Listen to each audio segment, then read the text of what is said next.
Viewers, ہم آپ کو اپنی ڈیمز اور ہائیڈرو پاور پروجیکٹ سیریز میں خوش آمدید کہتے ہیں۔ ہمارا ملک ہر طرح کی قدرتی دولت سے مالا مال ہے۔ یہاں پر ہر طرح کا موسم، قدرتی ذخائر، دریا، سمندر اور قدرت کا ہر تحفہ موجود ہے۔ اگر کمی ہے تو ان ریسورسز کو یوٹیلائز کرنے، ان سے فائدہ اٹھانے اور بہتر پلاننگ کرنے کی۔ اسی طرح کا ایک مسئلہ لوڈ شیڈنگ کا تھا، جس نے دہائیوں ہمارے ملک کی اکانومی کو مفلوج کیے رکھا، کیونکہ ڈیمز نہ ہونے کی وجہ سے ہمارے دریاؤں کا زیادہ تر پانی سمندر میں جا کر ضائع ہوتا رہا اور ہم اس پانی سے بجلی بنانے سے محروم رہے۔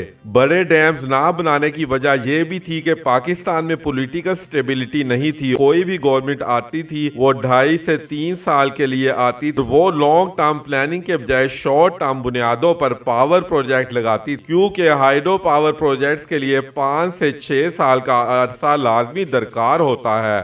سن 2005 میں مشرف کے دور میں پاکستان کی ایکسپورٹ بڑھنا شروع ہوئی اور ملک میں فیکٹریز لگنے اور روزگار کے مواقع ملنے سے لوگوں کو معیار زندگی بلند کرنے میں مدد ملی۔ اسی وجہ سے پاکستان کی انرجی ڈیمانڈ میں اضافہ ہو گیا، لہذا الیکٹریسٹی ڈیمانڈ اور سپلائی میں بہت بڑا گیپ پیدا ہو گیا۔ ملک میں لوڈ شیڈنگ شروع ہو گئی، جس پر ملک گیر احتجاج کا سلسلہ بھی شروع ہو گیا۔ پاکستان پیپل پارٹی کی گورنمنٹ نے 2008 میں آتے ہی جنگی بنیادوں پر پاور پروجیکٹس کیے، جس میں رینٹل پاور اور فرنس آئل سے چلنے والے پروجیکٹس زیادہ تھے۔ ان پروجیکٹس پر انویسٹر کو کیپیسٹی پیمنٹ بھی کرنا پڑی اور بجلی مہنگی خریدنے اور سستی بیچنے کی وجہ سے اس پر بھاری بھرکم سبسڈیز بھی دینا پڑتی تھی، اور جو پیسے عوام کی بہبود یعنی صحت اور تعلیم پر لگنے چاہیے تھے وہ بجلی کی سبسڈی میں لگنے لگ گئے۔ اسی گیپ کی وجہ سے کوئی بھی انویسٹر پاور سیکٹر میں انویسٹ کرنے کے لیے تیار نہیں تھا۔ اس اثنا میں چائنا نے belt and road initiative project کا افتتاح کیا، جس کے تحت اسے گوادر کے راستے یورپ اور افریقن منڈیوں تک رسائی چاہیے تھی، لیکن پاکستان میں بہت بڑا انرجی کرائسس موجود تھا۔ چائنا نے پاکستان کو سٹیبل کرنے کے لیے یہاں پر بڑے پیمانے پر بجلی کے کارخانے لگانے شروع کیے۔ ان میں ونڈ، سولر، کول، ایٹامک اور ہائیڈرو پاور پروجیکٹ لگانے سے بجلی بنانا مقصود تھا۔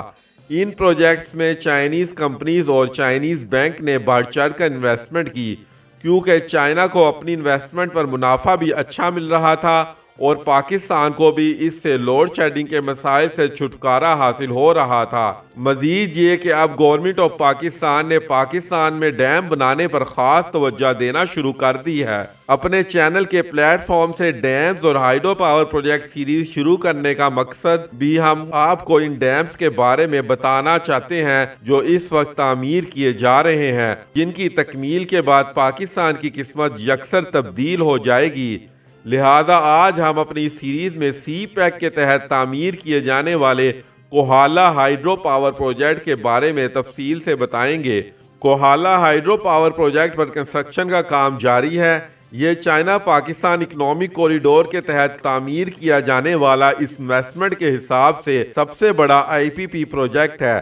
اس پر $2.4 بلین لاگت آئے گی۔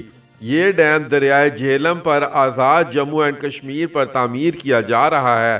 اس ڈیم سے پیدا ہونے والی بجلی 7.9 سینٹ پر یونٹ میں پڑے گی۔ یہ dam built own operate and transfer بنیاد پر بنایا جا رہا ہے، جبکہ اس کا کنسیشن پیریڈ 36 سال ہے، جس میں سے 6 سال کنسٹرکشن کے اور 30 سال آپریشن کے شامل ہیں۔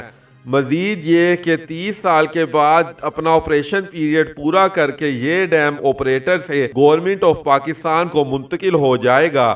اگر اس کی لوکیشن پر نظر ڈالیں تو یہ جہلم ریور پر مظفر آباد ڈسٹرکٹ پر بنایا جا رہا ہے۔ یہ پروجیکٹ مظفر آباد ڈسٹرکٹ میں سرن اور برسلہ ولیجز کے پاس ہے، جبکہ یہ ڈاؤن سٹریم میں ہے 500 megawatt Chakothi Hattian hydro power project کے، جبکہ 590 megawatt Mahl hydro power project کے اپ سٹریم میں واقع ہے۔ اس ڈیم کی تکمیل مکمل ہونے کے بعد اس سے 1124 میگا واٹ بجلی کی پیداوار ممکن ہو سکے گی۔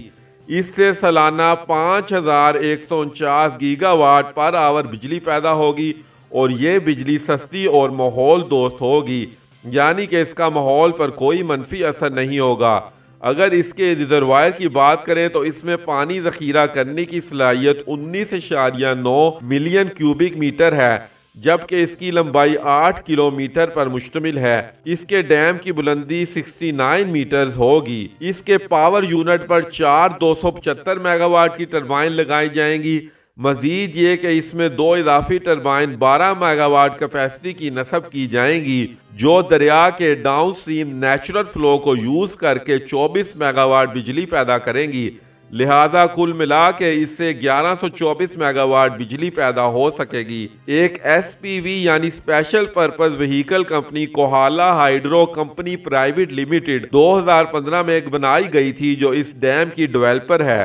اس ڈیم کی انجینئرنگ، پروکیورمنٹ اور کنسٹرکشن کنٹریکٹ کا ایوارڈ جنوری 2007 میں یانگٹری 3 گورجس ٹیکنالوجی اینڈ اکنامک ڈیولپمنٹ اور چائنا 3 گورجس پروجیکٹ ڈیولپمنٹ کے جوائنٹ وینچر کو دیا گیا ہے۔